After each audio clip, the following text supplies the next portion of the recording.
You will surely love this selfie stick I bought from Signtrend, Guanghua, Taipei City.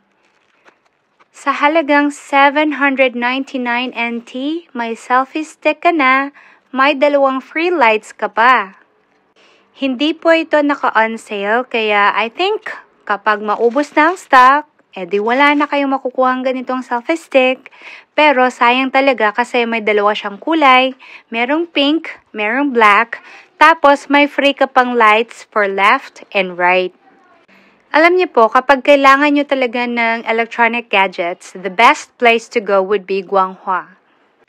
Lahat na yata ng kailangan mo na electronic gadget andito na sa Guanghua. Kaya marami talagang pumupunta dito. Kahit mga kababayan nating mga Pilipino, mga turista, talagang dinadayo ang Guanghua. Kaya kung ako sa'yo, itry mo at baka meron pang selfie stick na ganito.